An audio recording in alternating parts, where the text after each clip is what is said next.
Good morning students. SV children academy के online classes में आपका स्वागत है। 12th क्लास एग्रीकल्चर के अंदर आज हम एक नया लेसन स्टार्ट करेंगे जिसका नाम है मृदा कोलॉइड्स। ठीक है, इंग्लिश में हम इसको बोलेंगे सॉइल कोलॉइड्स। तो मृदा कोलॉइड्स जो है, कोलॉइडी विलियन जो है या कोलॉइड्स जो है, ये एक ग्रीक शब्द है। ठीक है, कोलॉइड्स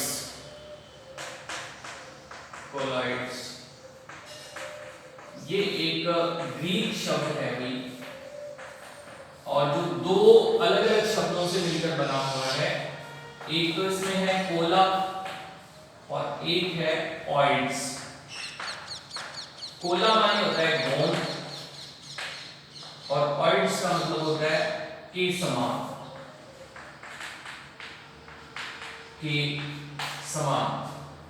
गोंद के समान। ठीक, तो वास्तव में कोलॉइड्स जो हैं ऐसे विलियनों को कहा जाता है जो कोलॉइड के समान होते हैं, कोलॉइडी विलियन या गोंद के समान होते हैं। ठीक है, कोलॉइडी विलियन उनको कहा जाता है जैसे गोंद के समान जो विलियन होगा वो कोलॉइडी विलियन होगा या कोलॉइड होगा। ठीक, अब कोलॉइड के बारे में अगर हम एग्जांपल की बात करें तो कुछ नॉर्मल कोलॉइड्स जो है हमारे डेली लाइफ में हम लोग यूज करते हैं। जैसे गोंद जो है, गोंद वो वास्तव में एक कोलॉइडी विलियन ही है। ठीक है, इसके अलावा बहुत सारे पेस्ट, जैसे हम टूथपेस्ट करते हैं तो वो एक कोलॉइडी विलियन है। ठीक है, पेस्ट के अलावा अगर हम स्टार्च का विलियन देखें तो वो भी कोलॉइडी विलियन है। आटे का जो पेस्ट बनाया जाता है वो भी कोलॉइडी विलियन है। इसके अलावा जो है दूध है, दूध भी एक कोलॉइडी विलियन है। तो ऐसे करके हम बहुत सारे ऐसे चीजें हैं जो हमारी दैनिक जीवन में कोलॉइडी विलियन या कोलॉइड के रूप में काम आती है। तो आज हम मृदा कोलॉइड के बारे में बात करेंगे, लेकिन उससे पहले मैं आपको कोलॉइडी विलियन जो होते हैं उनके बारे में एक सामान्य सी जानकारी दे दूं, ताकि हमें ये पता लग जाए कि कोलॉइडी विलियन जो है उनके गुण क्या क्या होते हैं। फिर उसके बाद में हम मृदा कोलॉइड की बात करेंगे। तो जैसा कि मैंने आपको बता दिया कि कोलॉइड्स जो हैं वो ऐसे विलियनों को कहा जाता है जो गोंद के समान होते हैं, लेकिन ये इसकी शाब्दिक परिभाषा है। ऑथेंटिक इसकी जो परिभाषा है वो ये है कि वे विलियन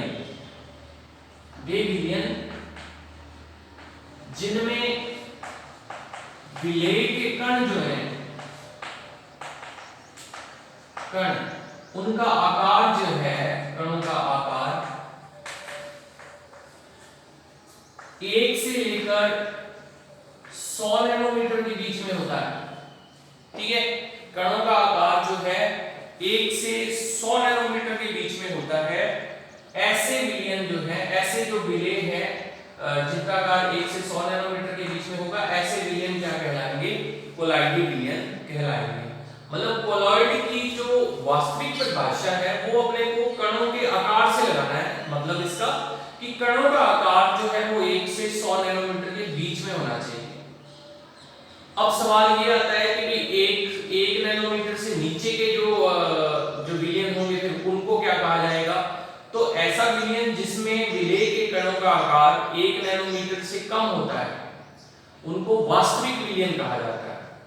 ठीक है, और ऐसे विलियन जिनमें कणों का आकार, विलेय के कणों का आकार 100 नैनोमीटर से ज्यादा होता है उसको हम निलंबन कहते हैं।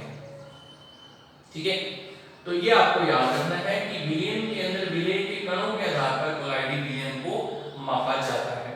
ठीक है भाई, तो आज हम बात कर रहे हैं कि कोलॉइडी विलियन जो है उसके सामान्य गुण क्या है।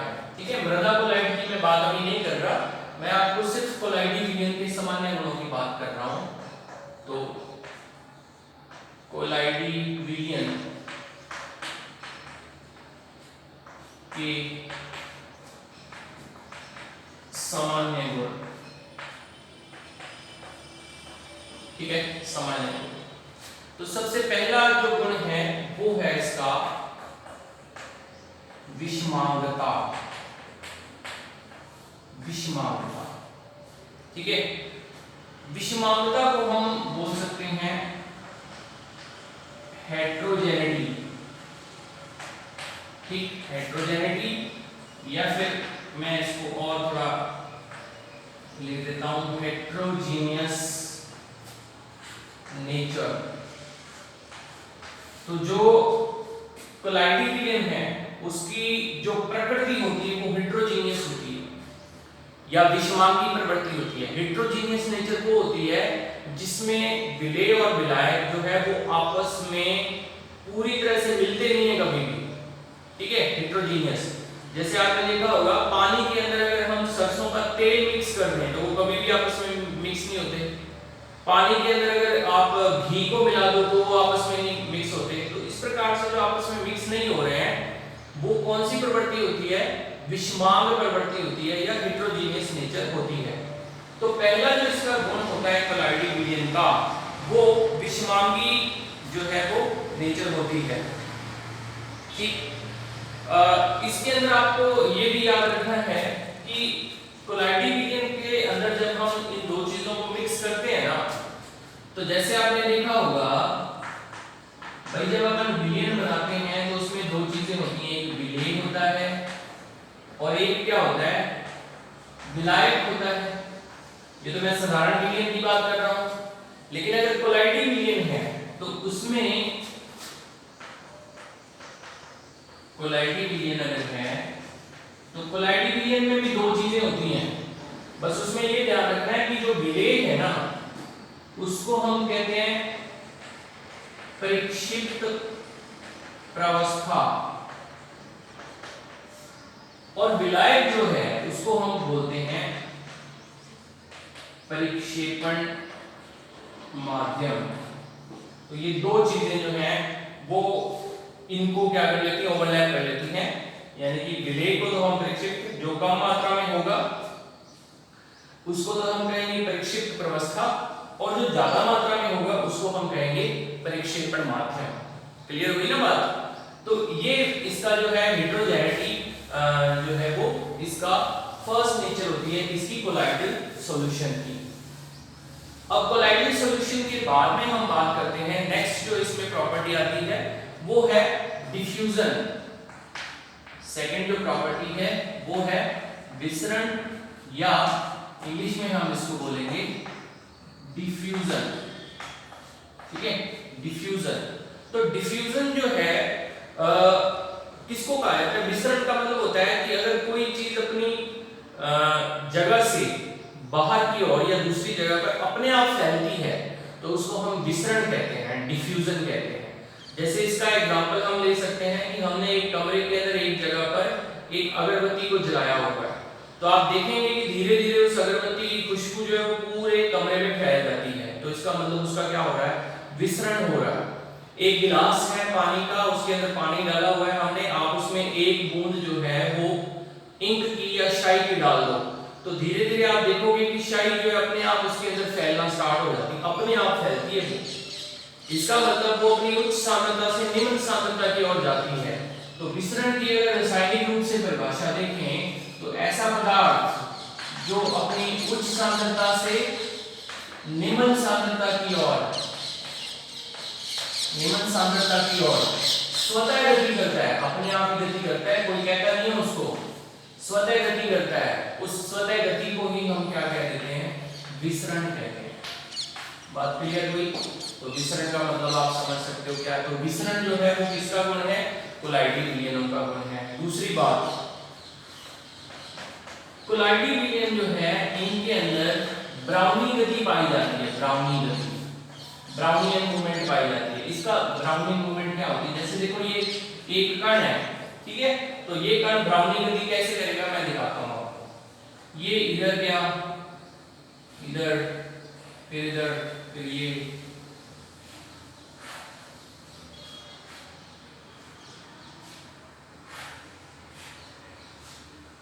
तो इस प्रकार से ये जो गति हो रही है इसकी, ये ब्राउनियन मूवमेंट है ना, अनियमित अनिर्धारित गति है, इसको ब्राउनियन मूवमेंट कहते हैं। तो ये कोलाइडी विलियन में पाई जाती है। प्रैक्टिकली आपने ब्राउनियन मूवमेंट कहाँ देखी हुई है, तो कभी आप देखना कि जब हम हमारे जो रूम है वो बंद कर देते हैं बिल्कुल दिन में, तो कहीं ना कहीं से सूरज की रोशनी आ रही होती कहीं किसी एक छेद में से, तो वो छेद में से आप देखना कि आपको डस्ट के पार्टिकल, धूल के कण दिखेंगे जो ऐसे ऐसे गति कर रहे होते हैं, एक जगह पे स्थिर नहीं होते कभी भी।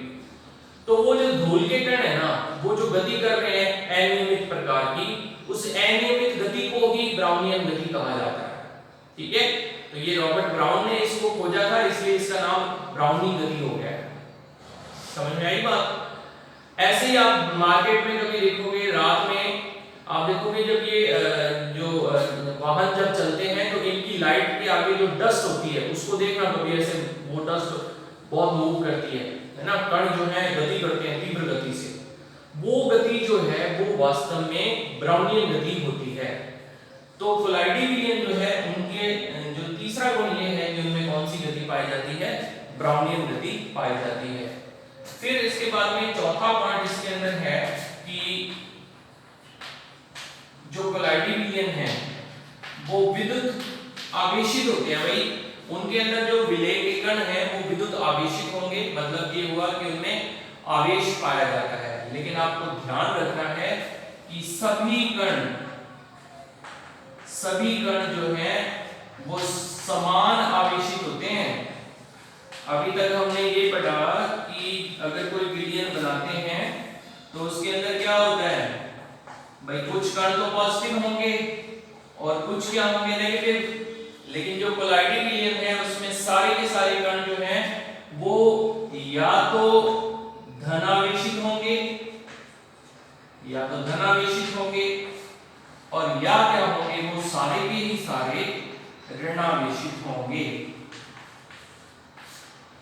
ठीक है, तो सेम चार्ज होता है कोलाइडी सॉल्यूशन जो है उनके पार्टिकल्स पर। फिर इसके बाद चौथा पॉइंट आता है इसमें, एक और प्रभाव है जो कोलाइडी विलियनों में पाया जाता है, वो ये है कि इनके अंदर टिंडल प्रभाव पाया जाता है। टिंडल प्रभाव, ठीक, टिंडल प्रभाव पाया जाता है। टिंडल प्रभाव क्या होता है, देखो जब भी किसी कोलाइडी विलियन में से किसी प्रकाश पुंज को पास किया जाता है, प्रकाश पुंज को पास करने पर उस कोलाइडी विलियन के अंदर उसका जो एक रास्ता है वो साफ नजर आता है। तो ये सिर्फ और सिर्फ कोलाइडी विलियन में होता है।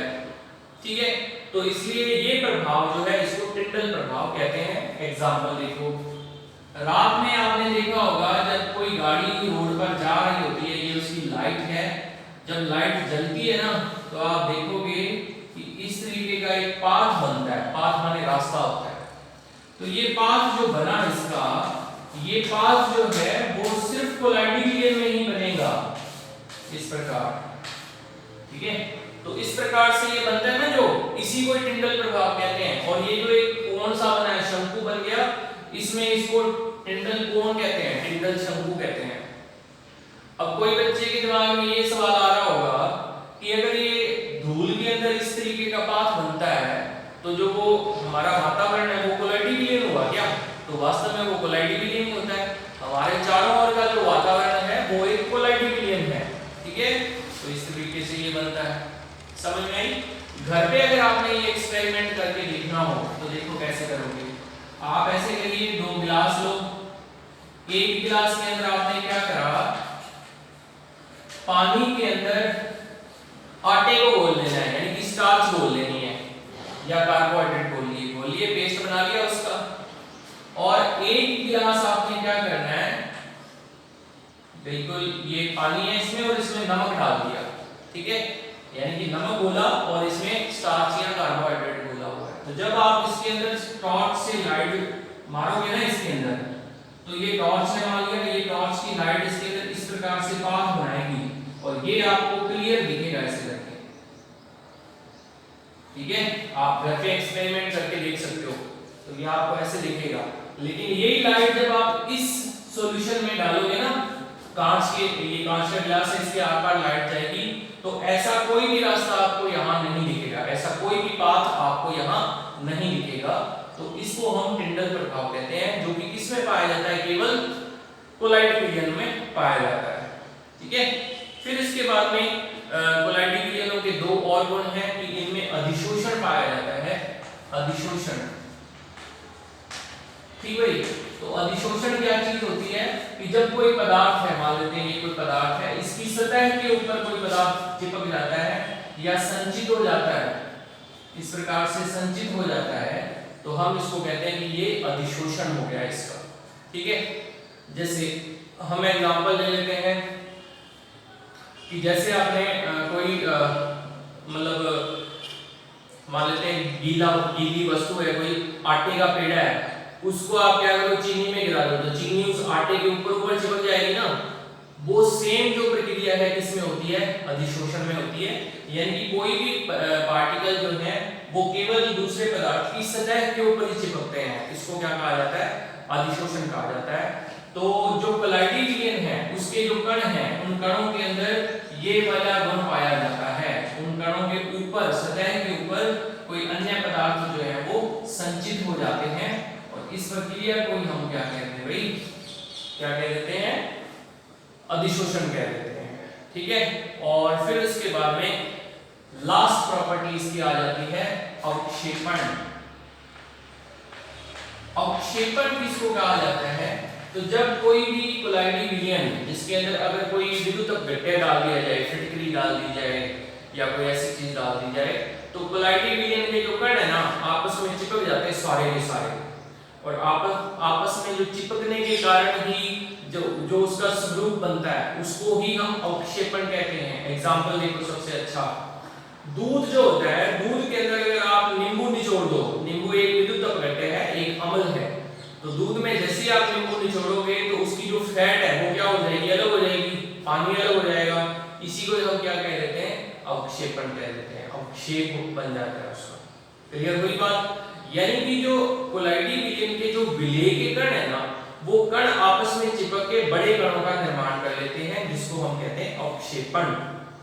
क्लियर। और एग्जांपल है, कई बार क्या होता है कि हमारे को छोटे मोटे चोट लग जाती है तो उसमें से ब्लड निकलने लग जाता है, खून निकलने लग जाता है, तो उस पर लोग कहते हैं कि फिटकरी लगा दो, उससे क्या है खून बंद हो जाएगा।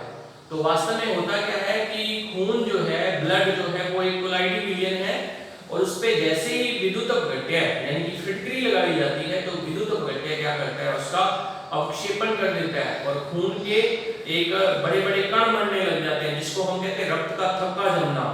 तो वो रक्त का थक्का जम जाता है, जिसकी वजह से खून बहना बंद हो जाता है। तो ये सारे गुण जो है भाई वो किसके हुए, कोलाइडी विलयनों के।